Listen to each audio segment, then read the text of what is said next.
everyone, welcome to IFA. Students, हमारे साथ में कनेक्टेड है Shivani and she has recently qualified CSIR net life science exam. क्या आपको पता है that she has qualified CSIR net exam during her masters only. So let's welcome her and let's know her journey कि किस तरीके से आप कॉलेज अटेंड करते करते भी आप CSIR नेट की एग्जाम क्वालिफाई कर सकते हो. So let's welcome her. Hi Shivani, how are you doing? Hello ma'am, I'm doing great. Thank you for having me here. Most welcome, dear. We are delighted to have you here, and I'm very much excited because I think you're the first student जिससे मैं connect की हूँ अब इतने में, and who has like been doing her masters and qualified the exam. That's a big news actually. So first of all, please tell me about your result. क्या result है, क्या rank आई है आपकी? Ma'am, I've qualified LS, not JRF, LS, with all India rank 82. Okay, great. That's wonderful actually. कोई दिक्कत नहीं, JRF नहीं है, and I'm very much sure कि आप अभी because usually what students do when they complete the masters then they start the preparation for JRF. But ये बहुत अच्छी बात है कि आपने LS अभी से qualify कर लिया है. And have you like appeared for any other exam apart from CSIR net this year? Ma'am, ICMR JRF का मैंने एग्जाम दिया था, but I'm waiting for the result. It's not up right now. So yeah, मैंने बस वही दिया था, and I've also qualified GATE 2023 in February. That's wonderful actually. So big congratulations to you that आपने during your masters only आपने दो बहुत बड़े exams qualify कर दिए हैं. So please tell me first of all कि आपने masters कौन से subject में किए हैं? Ma'am masters in zoology, MSc zoology मैंने किया है. Okay, great. Okay, so first of all I'm very excited to know this thing कि भाई आपने कैसे मैनेज किया, आपका क्या शेड्यूल हुआ करता था, कि आप किस तरीके से कॉलेज और आपने ये पढ़ाई मैनेज की है, how you did this? Ma'am I have following JRF YouTube channel. JRF का मैंने बहुत टाइम से फॉलो कर रही हूँ. I mean it's 1.5 year almost. तो मैंने MSc फर्स्ट ईयर में ही मैंने बहुत मतलब पढ़ना शुरू कर दिया था. मैंने एक बार CSIR दिया भी था, but that time I guess मेरा हुआ नहीं था. 82 परसेंटाइल था मेरा. तो तब से मैंने फॉलो कर रही थी. फिर मैंने कोर्स भी परचेज किया था IFAS से. तो उसके बाद I used to sit for 6 hours daily in the morning for the classes. Regular मैं क्लासेस करती थी. And apart from that I have also purchase the PYQ book KC sir की. तो वो भी मैंने पूरी सॉल्व की थी, 20 years की जो थी. तो that help me a lot actually. मतलब मैंने लास्ट के 1 month तो मैंने बस बुक सॉल्व की, मैंने पढ़ाई छोड़ दी थी. मैं बस PYQ सॉल्व करती थी. और थोड़े बहुत मैपिंग सीरीज भी आप लोग के देखती थी. So that help me a lot. Thank you so much. Most welcome. So I think whatever we do, जब आप लोगों के इतने अच्छे रिजल्ट आते हैं, we feel very much proud कि भाई इतने बच्चों के इतने अच्छे रिजल्ट आए हैं. So a big kudos to you कि आपने MSc फर्स्ट ईयर से प्रिपरेशन स्टार्ट कर दी थी. And you are very much clear with your aim कि भाई मुझे तो ये एग्जाम क्वालिफाई करनी है. And you work very hard. And trust me students, ये ऐसी एग्जाम नहीं है कि आप किस्मत से या फिर ऐसे ही कर लेते हो. It actually needs lots of determination, lots of hard work. उसके बाद ही हमको रिजल्ट देखने को मिलता है. तो first of all big congratulations कि आपने दोनों चीज साथ में मैनेज की है. एंड टेल मी कि जैसे कि आपने मुझे बताया कि आपने dedicatedly you gave some time to this studies. तो आप रिवीजन कैसे करते थे? बिकॉज आई थिंक कॉलेज है, प्रैक्टिकल्स है, ये सेशन है, तो how you managed that? Revisions actually मेरे क्लासेस कभी छूट भी जाते थे. मैं कॉलेज से घर आके मैं रिकॉर्डेड क्लासेस अटेंड करती थी. देन रात में उसके नोट्स बनाना, फिर रात में पढ़ाई करना. It was tough but I manage somehow. College भी मैं जाती थी बट मैंने बहुत क्लासेस भी मिस की कॉलेज की. तो डांट भी लगी थी मुझे, बट ठीक है. But it's all worth it at last. तो या मैंने मतलब सारे टीचर्स भी प्राउड होंगे बहुत कॉलेज के. Yes ma'am. I'm the only one in my batch to qualify the exam. That's wonderful. अभी सब ठीक है. Yes.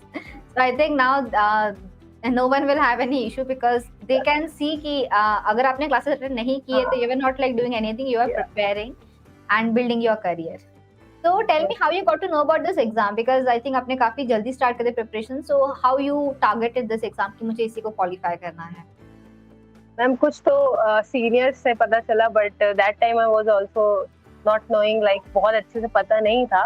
बट फिर मैंने यूट्यूब पे स्टार्ट किया देखना, तो मुझे IFAS ज्वाइन किया मैंने, वहाँ पे बहुत मुझे समझ में आया, टीचर्स बहुत अच्छे अच्छे थे, तो मैं फ्री क्लासेस करती थी शुरू में, मतलब मेरे को बहुत कॉन्फिडेंस आ गया मुझे कि मतलब I can do it with all of the teachers, and बहुत मोटिवेट भी करते थे, तो मुझे बहुत कॉन्फिडेंस आ गया। फिर मैं कंटिन्यूअसली मैं क्लास करती थी, यूट्यूब पे करती थी, फिर टाइम मिलता था तो मैंने जब मैंने फर्स्ट टाइम दिया था तो मैंने बहुत सारे पुराने क्लासेस जो यूट्यूब पे अवेलेबल हैं, तो मैंने वो सब पूरे देख डाले एंड नोट्स बनाए, बहुत कंसिस्टेंट थी। मैंने बोला अब तो कुछ करना ही है, बिकॉज आफ्टर MSc फिर पता नहीं क्या होता है, ब्रेक लेना मुझे लग रहा था कि it will not like work, तो मेरे को कैसे भी इसी ईयर में निकालना था, तो मैं श्योर थी इस बात के लिए। मैंने 2 ईयर तो मैंने अच्छे से बहुत कंसिस्टेंट होके पढ़ाई की है। नहीं बिल्कुल, आपकी वो जिद थी कि नहीं मुझे क्वालिफाई करना है, and that made you do this. नहीं, कुछ जिद्दी करना अच्छी बात होती है हर चीज में नहीं, बट यस डेफिनेटली आपकी जो जिद है थी एग्जाम को क्वालिफाई करने की, भाई मुझे ब्रेक नहीं लेना है, मुझे गैप नहीं चाहिए है, मुझे तुरंत में सब कुछ कंप्लीट करना है, so definitely that worked out for you, and I very much sure कि जो आप थोड़ा सा शायद रह गए हो JRF के लिए, तो डेफिनेटली आप नेक्स्ट अटेम्प्ट में कर लोगे। पॉइंट 2 से रह गया मेरा JRF, पॉइंट 2 से। I was really sad that day, but ठीक है। I am very sad right now. Point 2 is like 0.2. I think हद तक attempt नहीं।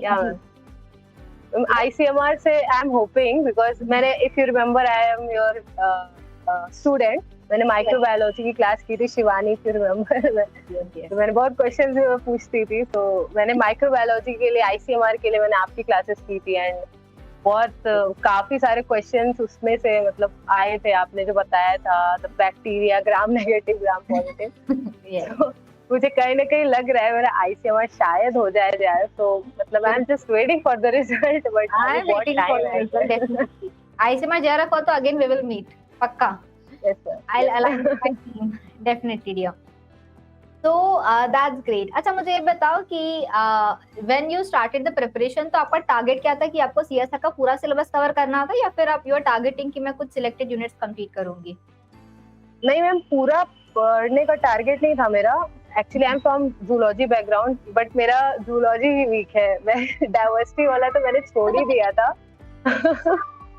मैंने डाइवर्सिटी वाला छोड़ दिया था। ओके। मैंने डाइवर्सिटी तो छोड़ दिया था मैंने, एंड मेथड्स भी मैं छोड़ रही थी, बट लास्ट मोमेंट पे मुझे केसी सर, मैंने जो सब्सक्रिप्शन लिया था उसमें दूसरा unit I think methods in biology उन्होंने शुरू किया था, तो बहुत अच्छे से उन्होंने सब कुछ अच्छे से समझाया, तो थोड़ा इजी लगने लगा। फिर अप्लाइड बायोलॉजी, जो छोटे छोटे यूनिट्स होते हैं जो हम छोड़ देते हैं, वो भी मैंने कवर करने का पूरा ट्राई किया था, but diversity was the one. मैंने प्लांट तो पढ़ लिया था, एंड एनिमल मैंने छोड़ दिया था, जूलॉजी वाला पार्ट। और देन आल्सो मैंने प्लांट फिजियोलॉजी में मैंने उतने अच्छे से नहीं पढ़ा था, लाइक हार्मोन वाला पार्ट, तो मैंने कुछ टॉपिक्स छोड़ दिए थे, बट जो मेन टॉपिक्स होते हैं like cell signalling, developmental biology, molecular biology, genetics, ये सब तो पढ़ना ही पड़ता है, बिकॉज ये सब आप अच्छे से, डेव बायो तो मैंने बहुत अच्छे से किया था। हाँ, विशाल सर ने बहुत अच्छे से पढ़ाया था। आई ऑलवेज टॉक दिस कि विशाल से जितना पढ़ाते हैं उसके बाहर का कभी कुछ नहीं आता है। मैं एग्जाम दे रही थी सेंटर में, वहाँ पे भी ऑफ कोर्स एग्जाम देने के बाद भी बहुत लोग विशाल सर के स्टूडेंट थे वहाँ पे। दे आर लाइक कि you don't need to read books like Gilbert and all if you are taking classes from Vishal sir. वो पूरा मतलब सफिशिएंट एंड नेसेसरी चीजें काट के पढ़ा देते हैं। You don't need to read any book for that. Because I think देखो, इम्यूनो तो खैर हम इंटरेस्ट से कहीं से पढ़ लेते हैं, बट डेवलपमेंट बायोलॉजी समथिंग जो खुद से पढ़ के समझना बहुत मुश्किल है actually. If you try by yourself, भी नहीं है ना मैम उसकी। पाथ फाइंडर मैंने ली थी, बट उसमें है ही नहीं डेवलपमेंटल बायोलॉजी, तो इट्स समथिंग हमको रिलाई करना पड़ता है कहीं like self study that topic. But अगर किसी ने विशाल सर से पढ़ लिया वो टॉपिक एक बार, क्योंकि सर इतना क्रिस्प एक्सप्लेन करते, because I am also student of Vishal sir, so I know that fact कि सर जितना पढ़ाते हैं, ट्रस्ट इट, उतना ही पढ़ के जाओ, आपके क्वेश्चंस आराम से हो जाएंगे उसमें। सो बिल्कुल बिल्कुल बहुत सही बात बताई आपने। एंड यस, इट्स गुड कि आपने यूनिट जितना आपको प्रॉपर्ली आता था आपने उसको अच्छे से प्रिपेयर किया, because I think if you go for every topic तो मुश्किल हो सकती है, बट जितना आपको अच्छे से आता है उसको आप अच्छे से प्रॉपर तरीके से डेवलप कर लोगे तो काफी अच्छे से हो जाएगा। That's great. That's great. Okay, now tell me कि how you practice the questions because of the time. I think आपका इतना schedule था, तब practice कैसे करते थे, time कैसे निकालते थे उसके लिए? मैम मेरा फाइनल ईयर एग्जाम का था, तो मैंने बेसिकली सब सेम ही होता है सिलेबस एमएससी का एंड सीएसआईआर का, तो मैंने अपने नेट पे ही मैंने फोकस किया। मैंने फाइनल एग्जाम्स पे उतना फोकस नहीं किया था। लास्ट मोमेंट पे कुछ यूनिट्स मैंने बेसिकली मैं क्वेश्चन आई गेस मैंने फैब में बुक ली थी and I was doing consistently. PYQ मैं रोज करती थी and apart from that YouTube पे बहुत सारे वीडियोस होते हैं पीवाईक्यू और न्यू क्वेश्चंस भी आते रहते हैं, वो भी मैं करती थी। एंड विद माय कॉलेज का पूछूं तो कॉलेज में मैंने मेरा एग्जाम्स थे एंड उसके आई गेस 2 हफ्ते पहले मैंने जो एनिमल फीस वाला पार्ट होता है वो मैंने एक सीरीज लेके पढ़ी थी, मतलब बस एग्जाम देने के लिए, बाकी तो सब सेम ही होता है। तो मैंने वो उसके थ्रू किया, बाकी तो मैंने नेट का ही पढ़ा पूरा एंड उससे एग्जाम भी एमएससी का क्लियर हो गया एंड नेट का भी हो गया। तो मतलब मैंने उस हिसाब से मैनेज किया था बिकॉज एमएससी के बाद बेसिकली लोग कंफ्यूज हो जाते हैं क्या करना है क्या नहीं करना है। तो उस टाइम उतना जो टाइम जाता है ना, इट्स बेटर कि आप पहले से दिमाग में आप बैठा लो कि नहीं मुझे करना है। आप एमएससी में गए, आप पहले से प्रिपेयर करो बिकॉज ये ऐसे नहीं होता कि बस हमने निकाल लिया, बहुत ज्यादा पढ़ना पड़ता है। मैंने खुद एक्सपीरियंस किया है जी। ट्रू। हाँ, बाहर जाना बंद कर दो, हर जगह बहुत कट के रहना पड़ता है, तो बेसिकली वो सब करना पड़ता है। तो पहले से आप जब करते रहोगे कंसिस्टेंट रहोगे तो उतनी मेहनत भी नहीं लगती और स्मूथली हो जाता है सब। अब अचानक से इतना पढ़ना इट्स जस्ट टू मच। और अगर एक बार छूट गई तो फिर पढ़ना वापस से मुश्किल होता है। But when you are a student you keep on studying and definitely उसके साथ साथ में तो हो जाएगा। एंड ये आपका बहुत एक अच्छा था कि you are very much confident and sure about it कि नहीं मुझे ये करना ही है, बिकॉज बहुत बच्चों को टाइम लग जाता है ये चीज रियलाइज करने के लिए। I have seen many students, ऐसे भी मैंने बच्चों को देखा है कि they start working and they are like कि नहीं we are not happy with that, then they start preparation after 1 or 2 years of gap और फिर बहुत मुश्किल होता है उस टाइम पे उसको क्वालिफाई करना। तो सही टाइम पे रियलाइज करना और उसकी प्रिपरेशन स्टार्ट कर देना ये एक बहुत जरूरी बात है, खासकर इस एग्जाम में, because exactly as you said कि बहुत सैक्रिफाइस करने पड़ते हैं, बहुत मेहनत करनी पड़ती है, छोटी छोटी बातों को याद रखना पड़ता है या फिर बहुत मुश्किल हो जाता है। पार्ट भी तो नहीं निकल पाएगा फिर अगर आपको चीजें याद नहीं रह रही है तो। Yes ma'am. तो टेल मी कि जब आप संडे टेस्ट देते थे तो उसका क्या एक्सपीरियंस था एंड संडे टेस्ट से क्या क्या लर्निंग्स ली थी आपने? संडे टेस्ट मैम बहुत न्यू क्वेश्चंस मुझे मतलब बहुत अच्छे क्वेश्चंस होते थे, बहुत टफ भी लगते थे, सब नहीं सॉल्व होते थे। मेथड्स इन बायो वाले में तो मेरा आई गेस बहुत कम आता था परसेंटाइल, तो मैं बहुत टेंशन भी लेती थी। बट केसी सर ने एंड सबने बहुत मोटिवेट किया था कि नहीं इट्स ओके, अगर आपका इतना यहाँ पे आ रहा है तो आप एग्जाम में बैठोगे तो इससे बहुत ज्यादा आएगा, बिकॉज हम क्वेश्चन ही उस हिसाब से बनाते हैं कि आपका कम भी आएगा तो आप उधर क्रैक कर लोगे। तो संडे टेस्ट में अच्छी यूनिट जो होती थी, सेल बायो, मॉल बायो, सब में मेरे आते थे 60, 70, 80, कभी कभी 90 भी आ जाते थे। बट कुछ टफ यूनिट्स जो मुझे प्रॉब्लम देती थी उसमें कम आते थे, बट मैं प्रैक्टिस करती थी बाद में क्वेश्चंस क्या मैंने गलत किया। पीवाईक्यू में भी उस एक्सप्लेनेशन बुक में पीछे देखती थी कि ये क्यों गलत हुआ। तो बेसिकली आपको जो क्वेश्चंस नहीं आ रहे, जो यूनिट आपकी वीक है, वो आप थ्योरी से ज्यादा पीवाईक्यू पे ध्यान दोगे कि मतलब क्योंकि क्वेश्चंस बहुत सारे कंसेप्ट तो वही रहते हैं, रिपीट होते हैं।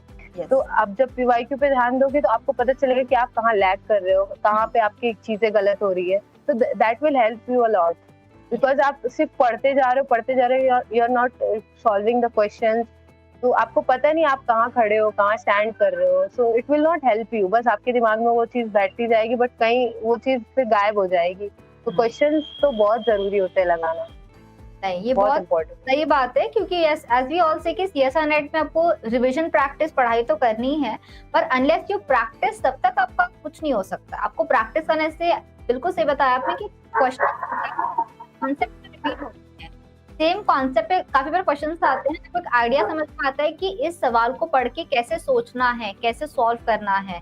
लेंदी क्वेश्चन है तो आपके खुद के ट्रिक्स बनाते हो आपकी, भाई इसको हम पहले एक फ्लो शीट के फॉर्म में लिख लें क्या, या अंडरलाइन करके कैसे सॉल्व करना है, वो आपके ऊपर आपकी स्ट्रेटेजी डिसाइड करता है, आप खुद बनाते हो। ये बहुत सही बात है आपकी कि प्रैक्टिस क्वेश्चंस बहुत जरूरी है। तो on that note please tell me कि मैं हमेशा ये मानती हूँ कि जो जितना प्रैक्टिस करता है पार्ट सी उतना ईजी होता है उनके लिए, कि 75 में से 25 ढूंढना काफी आसान हो जाता है। तो how is it was for you, या डिफिकल्ट होता है 75 में से 25 ढूंढना, क्या था आपका?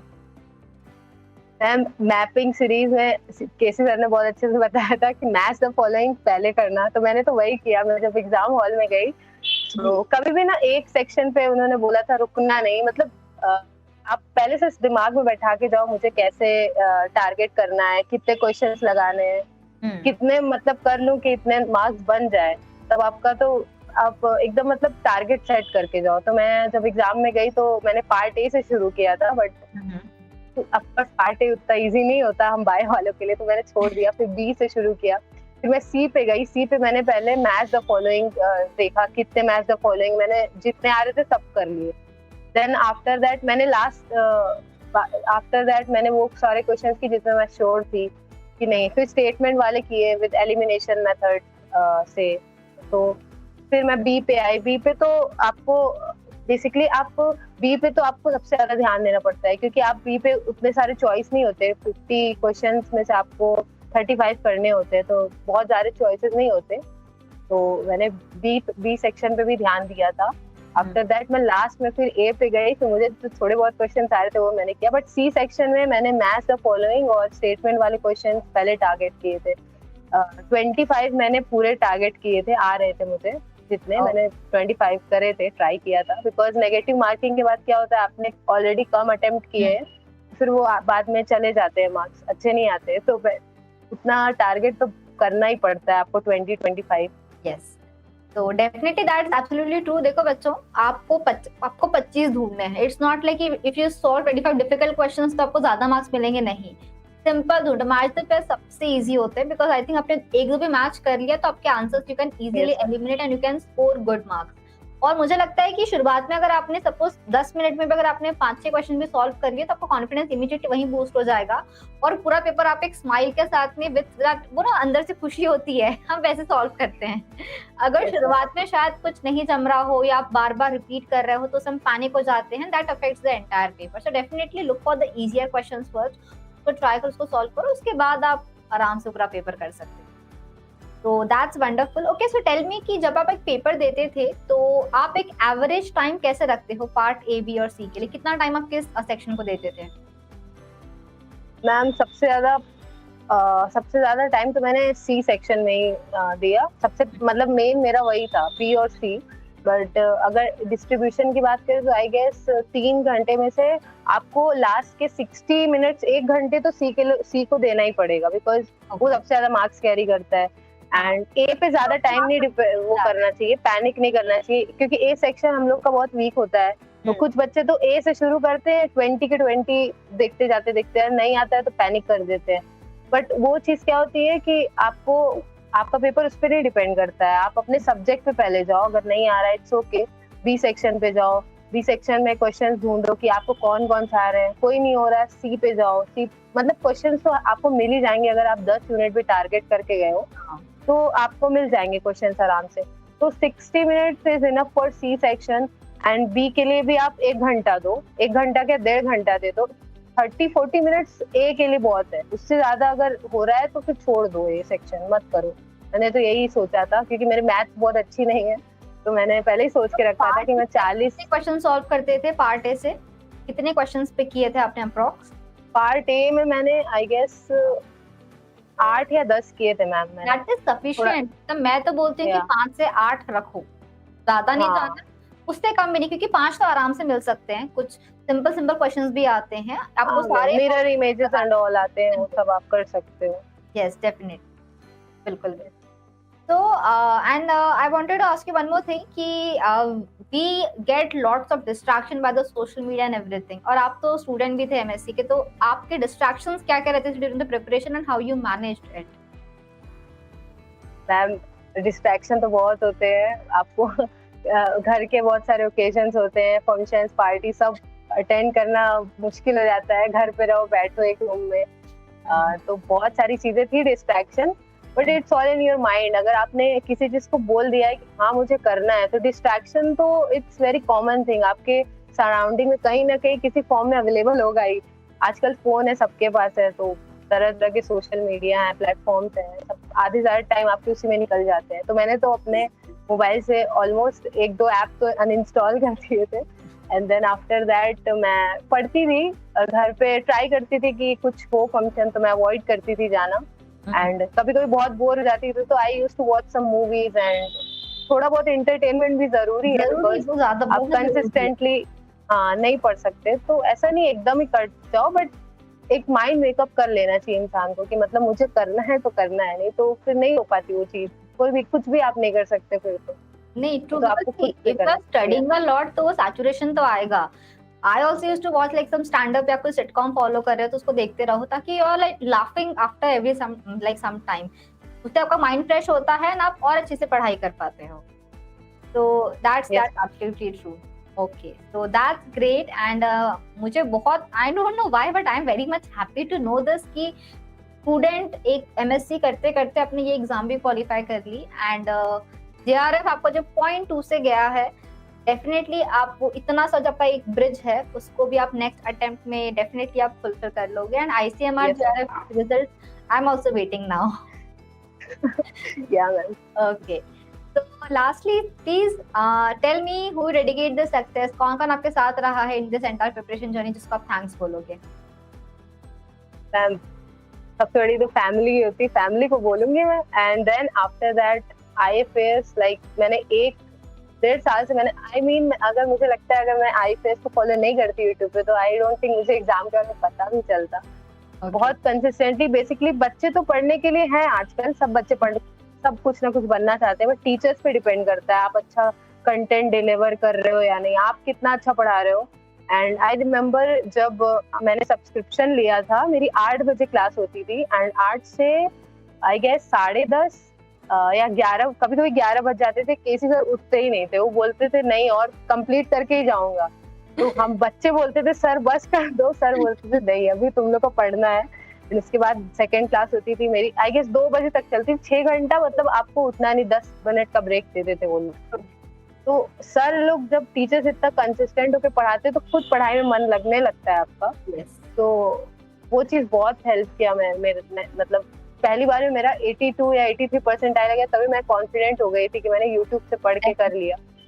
तो थोड़ा और हेल्प मतलब सब्सक्रिप्शन लेके मुझे हेल्प हो जाएगा। तो आईएफएस ने बहुत हेल्प किया मेरा एंड मतलब बहुत हेल्प किया मुझे। तो thank you so much to all of you. आपको, केसी सर को, विशाल सर, सबने, प्रांशु सर, सबने बहुत अच्छा पढ़ाया मुझे। Thank you so much. And lastly please tell me कि आप जो न्यू एस्पिरेंट्स को आप क्या टिप्स दे सकते हो, जो भी हमारे न्यू बच्चे जो एग्जाम देने वाले हैं, आपकी तरफ से कोई मैसेज, कोई टिप उनके लिए प्रिपरेशन? पहली बात तो वही घबराना नहीं है जैसे कैसे सर बोलते हैं।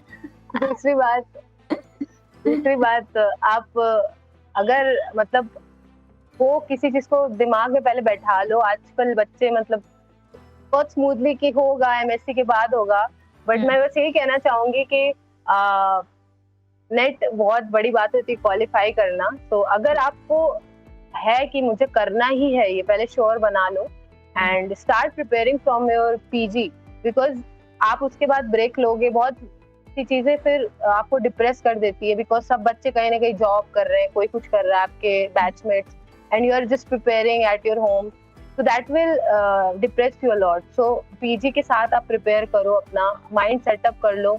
आप कॉलेज जा रहे हो, कॉलेज से वापस आ रहे हो, आप सब्सक्रिप्शन ले लो। आजकल आईएफएस का सब्सक्रिप्शन यू कैन, और नहीं हो पा रहा तो यू कैन यूज यूट्यूब, बहुत सारी फ्री क्लासेस अवेलेबल है वहाँ पे।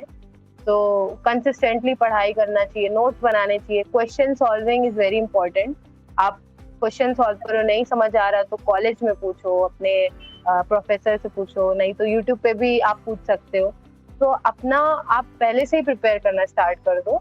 एंड लास्टली बहुत ज्यादा किसी चीज को बड़ा नहीं बनाना चाहिए, तो स्मूथली लेकर जाओ, धीरे धीरे पढ़ो, सब धीरे धीरे कंप्लीट करो, हो जाता है।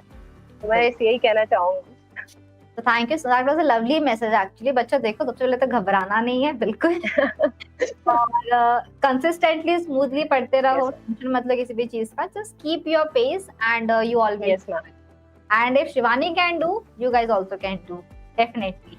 तो thank you so much Shivani for joining us and बहुत मजा आया आपसे बात करके and I am very much happy बहुत बुरा मुझे भी फील हुआ दैट 0.2% का, but I am very much sure कि आईसीएमआर का जेआरएफ बिल्कुल आपका रहेगा and we will meet very soon. And I wish you all the very best and I hope that आपका जो जेआरएफ नेक्स्ट अटेम्प्ट पे तो डेफिनेटली कंप्लीट कर लोगे। ये विश करने की भी जरूरत नहीं, मुझे पता है आप कर लोगे। और all the very best and a big congratulations that you have achieved such a big milestone at such a early in your life. Now to all the aspirants out there, बच्चों ध्यान रखो कि it is possible। जो आप रोते हो ना ma'am नहीं हो रहा है, मैम टाइम नहीं मिला, मैम टाइम कम पड़ जाता 6 महीना, बच्चों अगर कोई एमएससी के साथ साथ कर सकता है JRF CSR net exam qualify तो और जेआरएफ के इतने करीब जा सकता है तो आप तो आराम से जा सकते हैं। तो just prepare well and consistently prepare करोगे तो the result is yours. See you all very soon everyone, and कोई भी queries about the exam do pin in the comment box. Till then everyone, bye bye, take care, have a great day and a very happy learning.